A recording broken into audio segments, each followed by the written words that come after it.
एक सुंदरपुर नाम का एक बहुत ही प्यारा गांव था। उसी गांव में गोलू अपनी मौसी के साथ रहता था।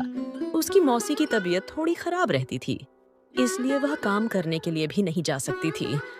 दादी, आपके इलाज के लिए हमें पैसों की जरूरत है, लेकिन हमारे पास पैसे ही नहीं हैं। कोई बात नहीं बेटा, मैं आराम करूंगी तो ठीक हो जाऊंगी।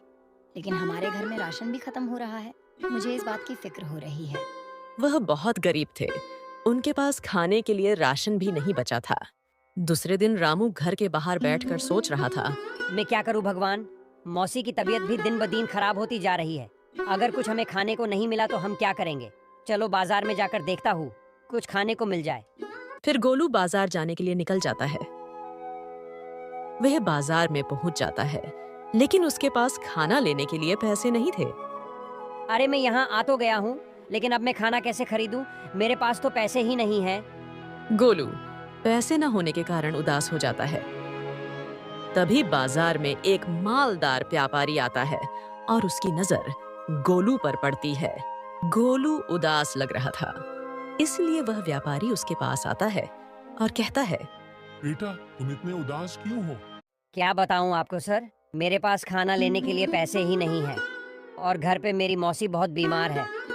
रामू अपनी सारी परेशानी उस व्यापारी को बताता है।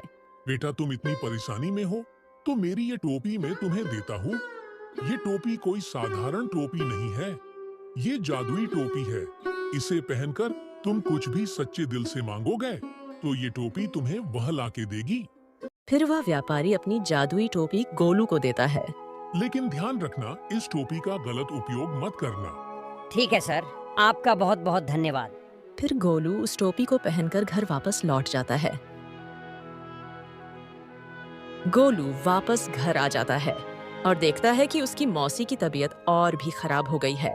फिर गोलू अपनी मौसी के लिए खाना और दवाइयाँ मंगवाता है। जादुई टोपी, मुझे खाना और दवाइयाँ चाहिए। एक ही क्षण में गोलू के सामने दवाइयाँ और खाना आ जाता है। यह सब देखकर उसकी मौसी आश्चर्यचकित हो जाती है।